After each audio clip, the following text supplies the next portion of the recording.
Shanti Shanti Shanti. Om Stapakaya cha dharmasya sarvadharmasvarupine Stapakaya cha dharmasya sarvadharmasvarupine Avatara varishtaya Ramakrishna te namah. Asato ma sadgamaya tamaso ma jyotirgamaya mrityorma mritangamaya. Om Shanti Shanti Shanti. Let us offer our salutations to Sri Ramakrishna, the embodiment of all religions, the Supreme God Incarnate. Let us pray to Him to lead us from the unreal to the real, to lead us from the darkness of ignorance to the light of knowledge, to lead us from death to immortality. We are studying Gospel of Sri Ramakrishna. Today's topic I have chosen the play of three gunas. We are all in the realm of Maya. Maya means illusion, invisible force, invisible power. This whole creation is made up of three gunas, sattva, rajas and tamas. So every being in this universe is possessed of these three qualities. And the person behaves according to the predominance of the gunas which he possesses. So, Maya has been described as Trigunatmaka. So this universe is called Trigunatmaka Jagat.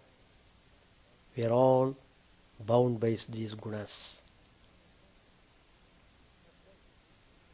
But then, in order to realize the ultimate truth,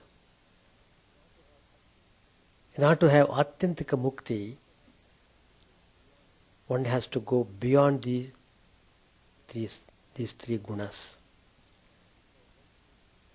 So one should become gunatitaha. First of all, you must develop, you must understand how these three gunas operate in every one of us, how we are deeply influenced by these gunas. So, the point is, which guna drags down, which guna takes us upwards, which guna makes us dull and inactive. These three gunas are given to us by the invisible power. Why? To play the game in the world. We are all here to play game. If you know this, then you will really understand the meaning of life. So, as long as we are under the grip of these three gunas, not properly cultivated, we will be passing through fire of pain and pleasure. pain and suffering, miseries in the world. The pleasure in the world is also some kind of pain. Anyway, in the unmanifested universe, energy has three qualities known as gunas that exist together in equilibrium. They are sattva, rajas and tamas. Sattva stands for purity, rajas stands for activity, passion, the process of change, and tamas stands for darkness, inertia.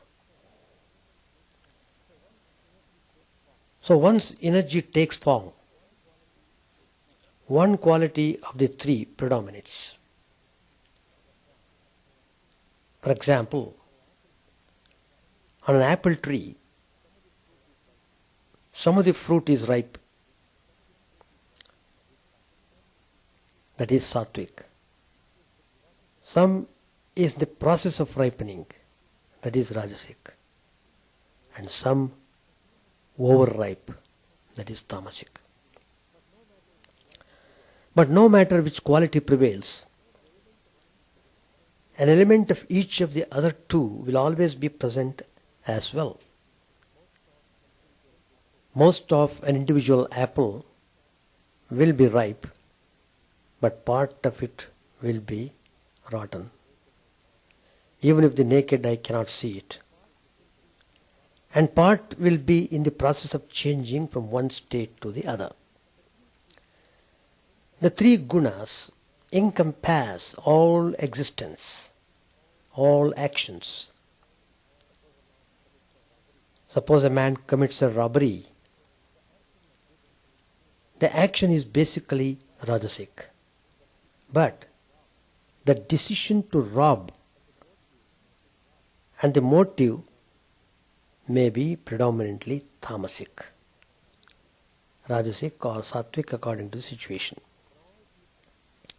In all people, one of the three gunas has superior strength and is reflected in all they do and think. Only in enlightenment are the gunas completely transcended. The gunas can be found in all beings and objects surrounding us. The aspirant who wants to move in the spiritual path, who wants to rise up from the samsara, the cycle of birth and death, always exerts to increase sattva in lifestyle. One of the most dramatic changes that can be made is adjusting our diet. So in spiritual life also, diet plays very important role. The yogic system of nutrition recognizes three types of food. One is sattvic food. Well, Lord Krishna has also said in the Bhagavad Gita about the food which is sattvic, rajasic and tamasic. Sattvic food is considered the purest diet,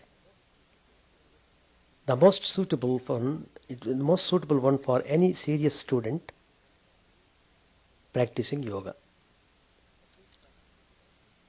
That means practicing spiritual life. It nourishes the body and maintains it in a peaceful state.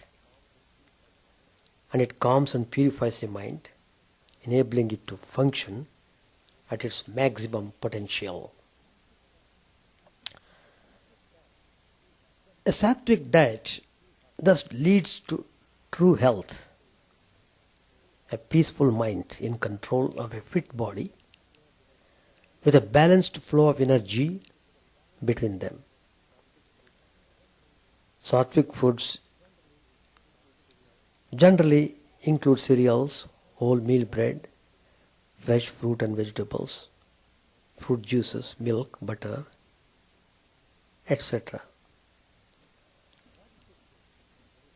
Rajasic food that are very hot, bitter, sour, dry or salty, they are considered Rajasic. They tend to destroy the mind-body equilibrium, feeding the body at the expense of the mind. Too much Rajasic food will overstimulate the body and excite the passions, making the mind restless and uncontrollable. Rajasic foods include hot substances such as sharp spices or strong herbs, stimulants, etc. Eating in a hurry is also considered Rajasic. A tamasic diet benefits neither the mind nor the body. Prana or energy is withdrawn, powers of reasoning become clouded, and a sense of inertia sets in. The body's resistance to disease is destroyed, and the mind filled with dark emotions such as anger and greed. Tamasic items include meat, alcohol, fermented foods, stale or overripe substances. Overeating is also regarded as tamasic. Lord Krishna says in the Bhagavad Gita, chapter 14, it deals with these three gunas very nicely. Sattvam rajastam iti gunaha prakriti sambhavaha nibadhanti mahabhaho dehe dehinam avyayam. Sattva or calmness and goodness, rajas or activity and passion, and tamas, inertia and laziness. These three gunas or states of mind bind the imperishable Atman to the body. Gudaneta natityattrin dehi deha samudbhavan janma mrityu jara dukkhair vimukto mridamashnute. When one rises above the three gunas, laziness, activity and calmness that originate in the body, one is freed from birth, old age, disease and death, and attains nirvana. Manapamanayostulyastulyoho mitradipakshayoho sarvarmpa parityagi gunatitasya uchyate. The one who is indifferent to honor and disgrace, who is the same to friend and foe, who has renounced the sense of ownership and doership, they are said to have risen above the gunas and attained nirvana. Sattva, the goodness, is the topmost rung of the ladder leading to the roof of the truth. It is not the truth as such. One can rise above the gunas and reach the top of the roof with the two wings of faith and devotion. Sri Ramakrishna says in the Gospel, under the spell of God's Maya, one forgets one's true nature. He forgets that he is heir to the infinite glories of his Father. This divine Maya is made up of three gunas, and Sri Ramakrishna classifies them. Who are they talking?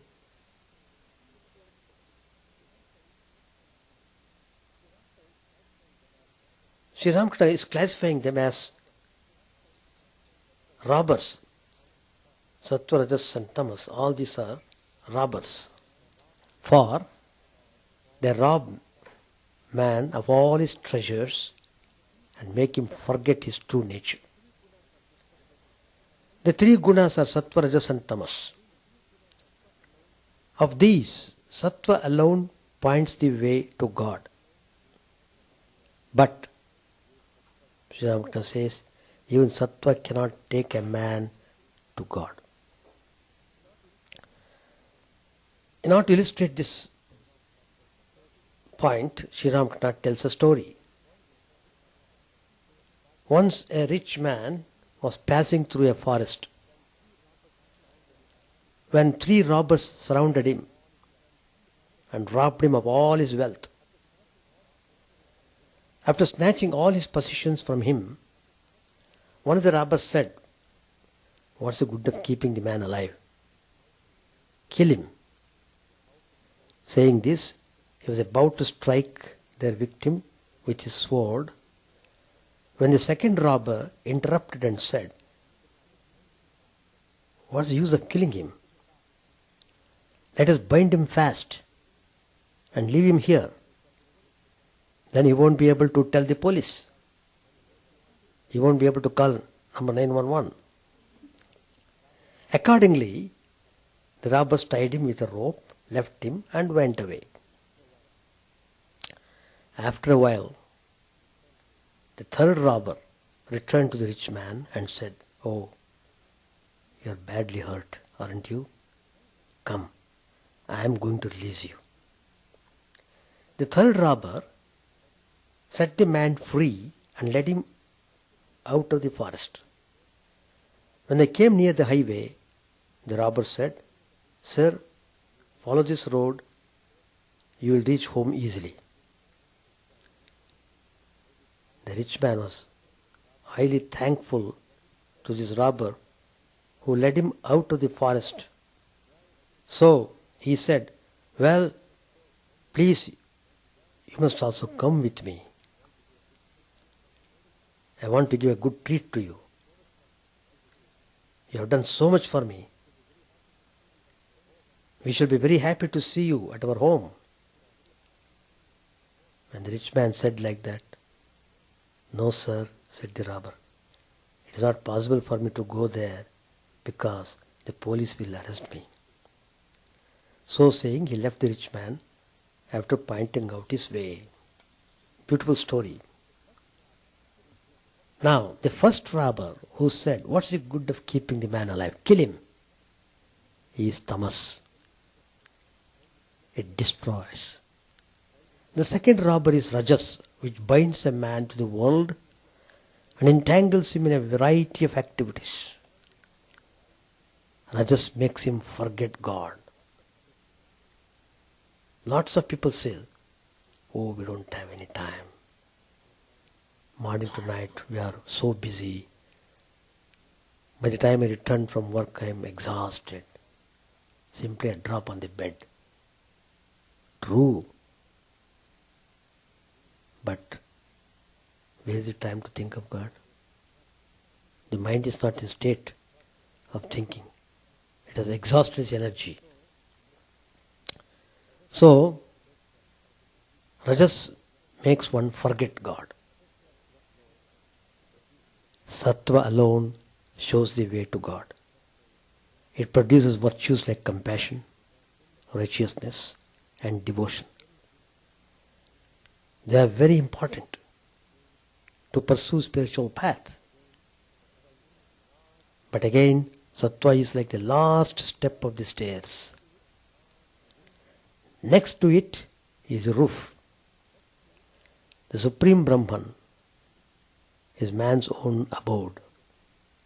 One cannot attain the knowledge of Brahman unless one transcends the 3 gunas, sattva, rajas and tamas.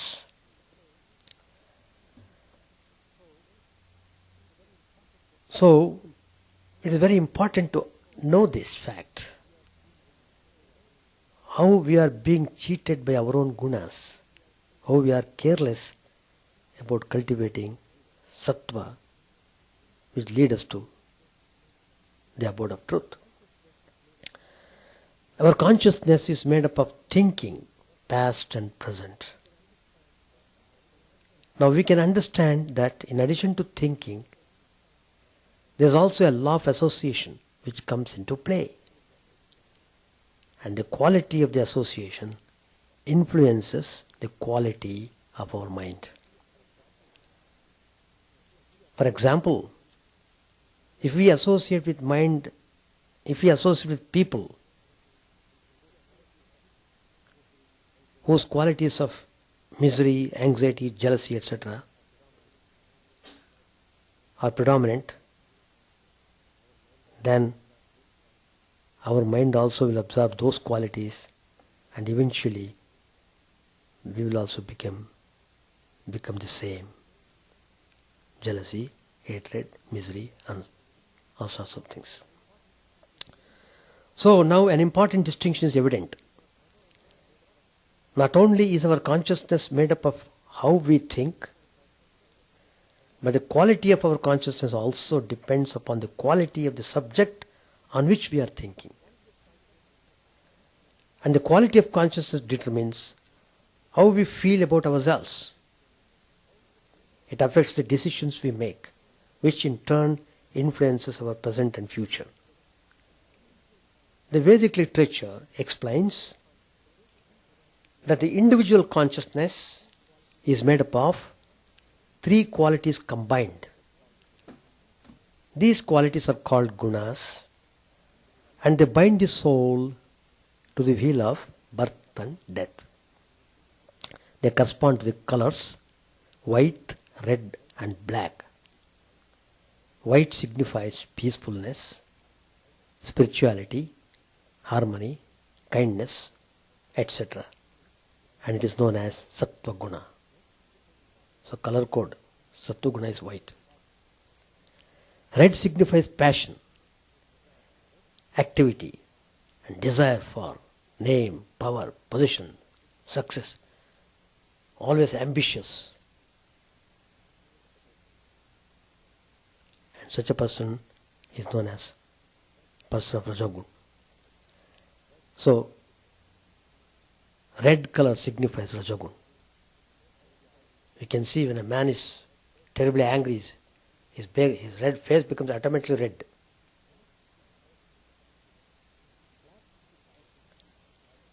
Black signifies violence, inertia, laziness, negativism, evil, etc. All of us at all times embody within ourselves these three qualities. No one is exempt. However, the percentage of manifestation varies not only from person to person, but within the individual, him or herself. For example, at any given time, a person may manifest 50% white, 30% red, and 20% black. Then just a few minutes later, these percentages may have shifted to 23% white, 60% red, and 17% black. This accounts for the mood shifts we often experience. Morning you are in one different mood. After some time we are in another mood. Noon time still another mood. Varieties of moods. So in certain people, these moods are very predominant. We can easily make out such a moody person. So our actions are depending upon our moods.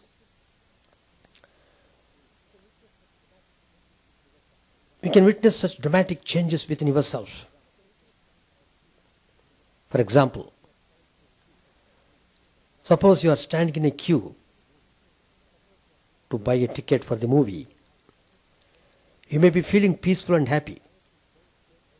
But suppose someone violently shoves you out of the line and tells you to get to the back since they have decided to take your place. What happens to your peacefulness now? It quickly evaporates, and instead you may become enraged or fearful.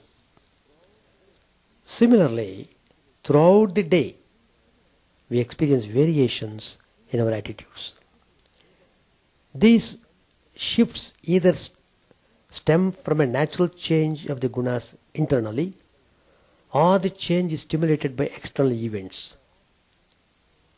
Sometimes people are moved by the mob psychology. So they also behave like a mob. It's called mob mentality. The main thing to understand is that we each embody these three qualities, but their strength continuously varies within ourselves. The spiritual masters teach us that it is a mean average of these three qualities which make up an individual's personality. In other words, if it were possible to measure the shifts of the percentage of these three qualities in combination over, say, 1 year, we could then find the average. That average could be determined as the usual personality of the individual. When describing a person, we say, oh, he is a gentle, kind man. Or he is a shocker, full of violence, anger, etc. But we know that even a gentleman can be violent, and that a violent man can sometimes be gentle. This is all due to a shift in the gunas, which are influenced by our past and by what we are doing with our mind in the present. Now for the main point, when we become emotionally involved with another person, we absorb their qualities of consciousness. That is, whatever their average percentage of the three gunas may be. The deeper the emotional attachment for another person, the greater is the absorption of their qualities. For example, if you love a person and he or she is kind-hearted, then that quality would rub off on you. If he or she is a liar and cheat, etc., then by constantly thinking about him or her, you are in danger of losing your morality too. The masters, saints and sages of the world advise that we are on a divine quest, seeking to embody the qualities of selflessness, pure love, compassion and wisdom, which are synonymous with God and realized masters alone. If we wish to embody these qualities in ourselves and realize our full potential, we must learn to associate our mind, that is to say, meditate on the subject who has these qualities. That is, God and a true spiritual master. That's why we always say to focus on the divine form, so that by constantly thinking of the divine form, you imbibe the qualities of that divine.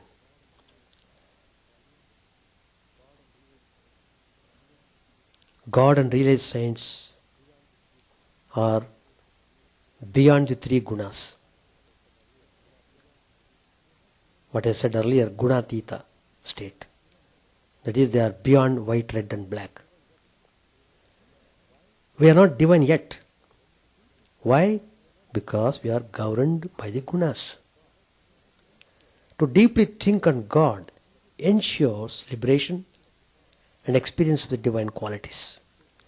This is the reason why the spiritual teachers and scripture advise us to meditate on God. In the Bhagavad Gita, Lord Krishna says, meditate on me, merge your mind in me, let your understanding be in me, love me, and you will surely come to me. When one accepts entry into the game as a player, awareness of unity is lost in the obsession of play, that is, in the fascination of play. We can see many times if you watch the games, soccer game or baseball game, they know they are playing, but they are very mad because they are so identified with the game, they are not aware of anything else.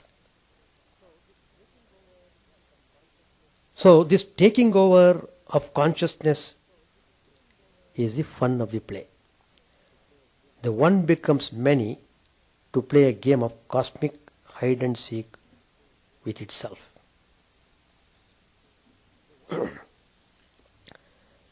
The one is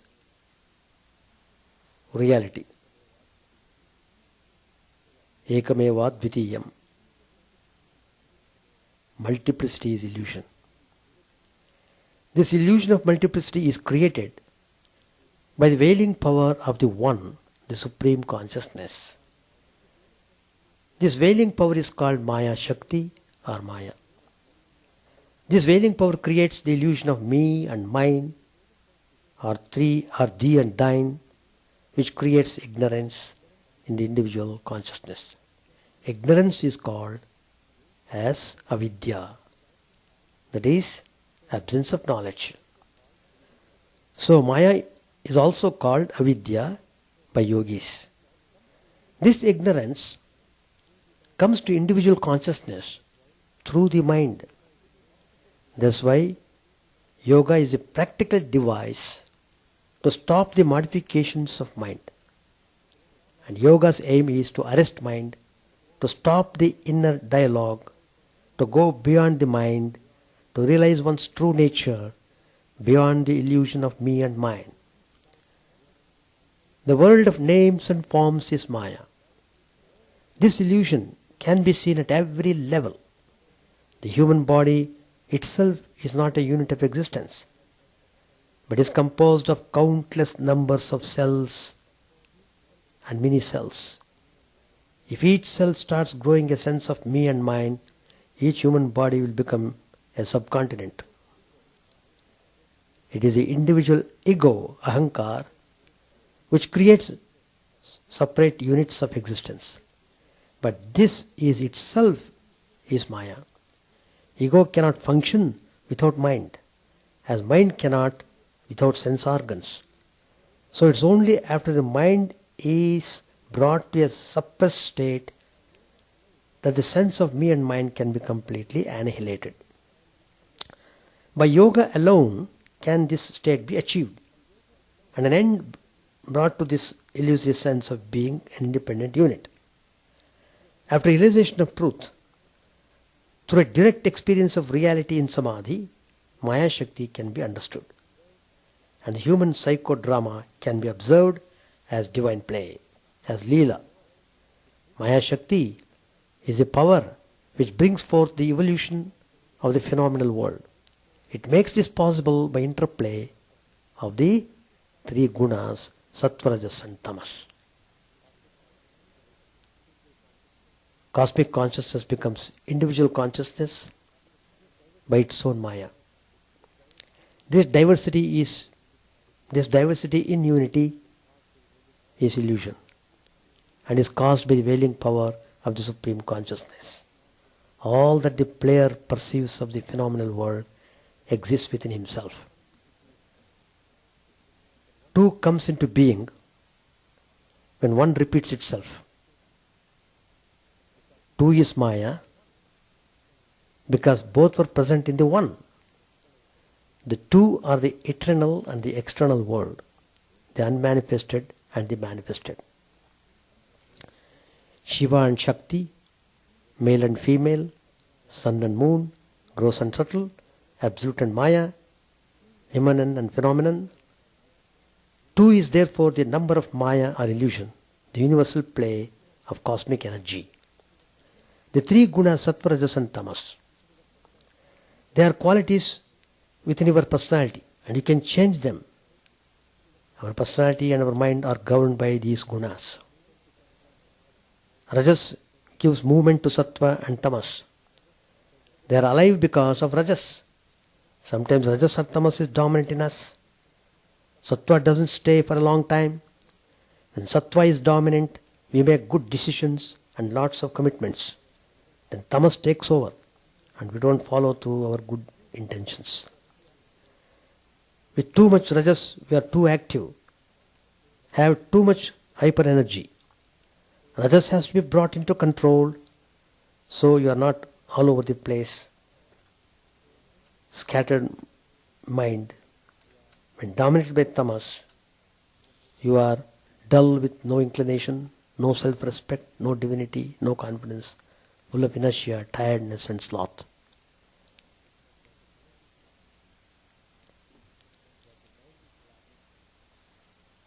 When the mind is black, you don't know what to do. That is tamas. Sattva is light.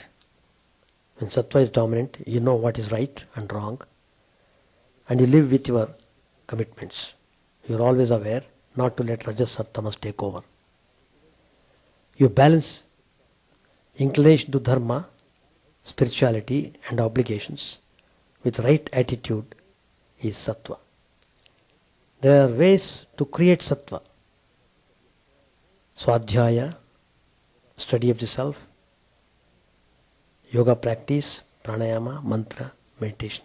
All these remove tamas. We have prana because we eat. Food has a great role in our life. Yoga science talks a great deal about food. What kind of food should you eat if you are on the path of spirituality, of self-realization? Food is also sattvic, rajasic and tamasic. So, one has to be careful in taking right type of food.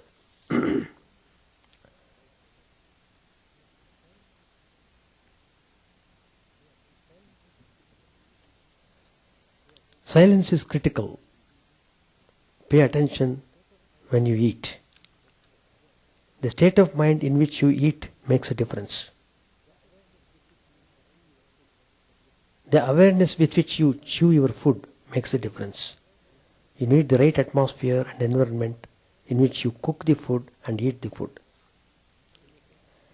Prayer helps to create the sattvic guna. With the same frame of mind, you offer the food to the Lord and then you take prasad. With awareness, you can take away the negative energy to a great degree. You are eating with the awareness that it came from the Lord because you offered it to the Lord. Don't have discussion or gossip or anger while you are eating. According to yoga and Ayurveda, when you eat your food, make sure your right nostril is open. That makes a difference in the digestive system. Sit straight and open your right nostril before you eat. The solar energy in the right nostril and right side of the body will help you digest your food easily. Opening the right nostril is also good when working on a project. Your mind is kept one-pointed and centered when the right nostril is open. These are simple observances that one should do. You can create a conducive environment to your sadhana, your path, your spirituality. So, we have to be very serious and sincere about practicing spiritual teachings and try to cultivate more and more the sattvic qualities. In the 18th chapter of Bhagavad Gita, we come across detailed description of how men with these three qualities act and behave differently and engage themselves in different religious and spiritual activities. The purpose of such an elaborate description of these three qualities in the Gita is not to encourage us to become sattvic or eliminate other qualities.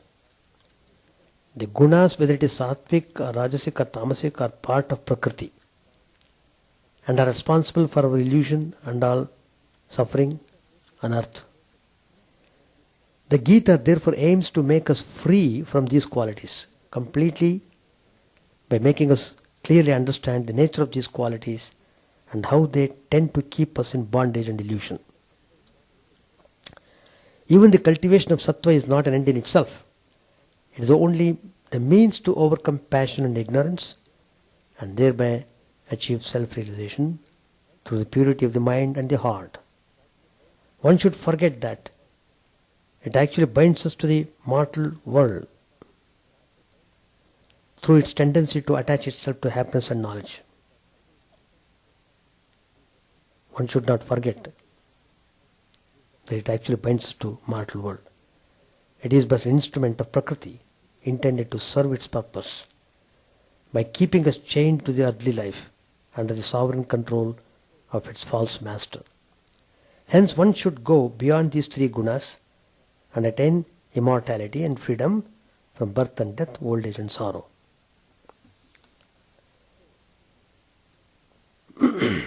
So,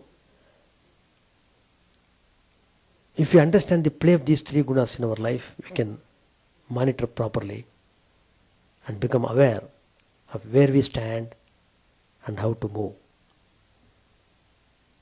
So the immediate task should be to rise up to sattvic level and then go beyond that.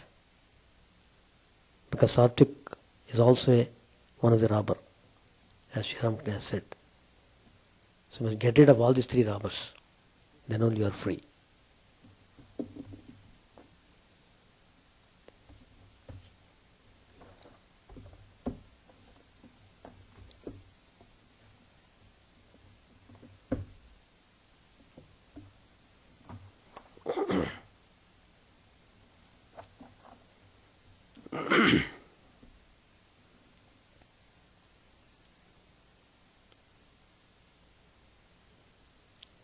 As Gospel of Sri Ramakrishna, page 968, as Sri Ramakrishna heard the line, contemplating day and night the absolute Brahman, he said in a very low voice, "Ah."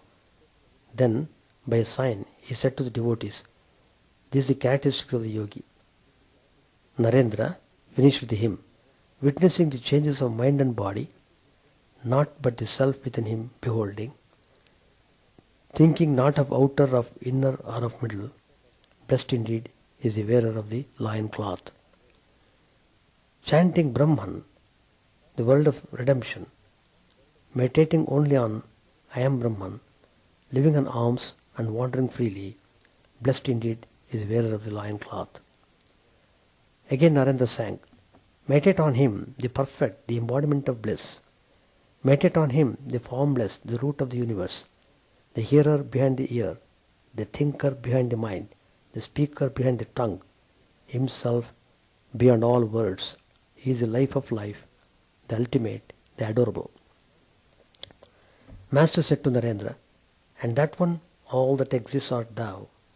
Narendra sang, I have joined my heart to thee, all that exists art thou. Thee only have I found, for thou art all that exists.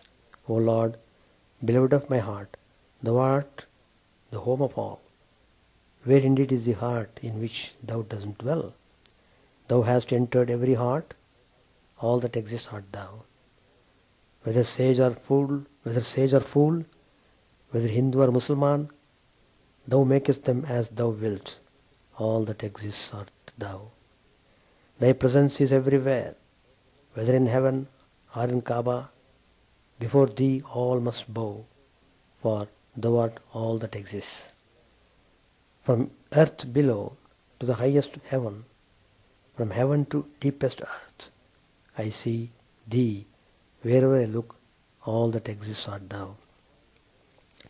Pondering I have understood, I have seen it beyond a doubt, I find not a single thing that may be compared to thee. To Jafar it has been revealed that thou art all that exists. As the Master listened to the line, thou hast entered every heart, he said by a sign, God dwells in everybody's heart. He is the inner guide. As Narendra sang the line, I see thee, wherever I look, all that exists art thou. Hirananda said to him, yes, all that exists art thou. Now you say, thou, thou, not I, but thou. Narendra said, give me a one and I will give you a million. Thou art I am thou. Nothing exists but I. Narendra recited a few verses from the Ashtavakra Samhita. The room again became silent. Master said to Narendra, pointing to Narendra, he seems to be walking with an unsheathed sword in his hand. To Yam, pointing to Hirananda, Sri Ramakrishna said, how quiet, like a cobra, quiet before the charmer, with its hood spread. Sri Ramakrishna fell into an inward mood. Hirananda and Yam were seated near him. There was complete silence in the room. The master's body was being racked with indescribable pain. The devotees could not bear the sight of this illness, but somehow the master made them forget his suffering. He sat there, his face beaming, as if there were no trace of illness in his throat. I shall stop here. Any questions to ask? We are all governed by our gunas. Gunas make us root in character. What type of guna we develop, accordingly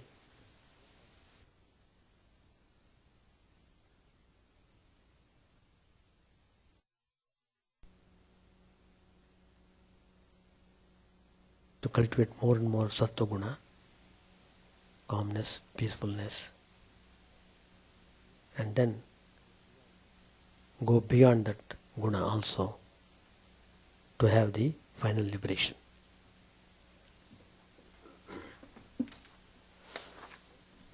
Some announcements. Friday, Swami Chidananda will take class on meditation and its practices, evening 7:30 p.m. Coming Sunday, Swami Chidananda will speak on Raja Yoga and Karma Yoga, morning 11 o'clock. We have a special festival coming in the month of January, Saturday 21st. We are observing Swami Vivekananda's birthday. Morning it starts 10:30 a.m. with bhajans, brief talk, and there will be special worship at 11 o'clock. Then offering of flowers, then prasadam will be served to everyone.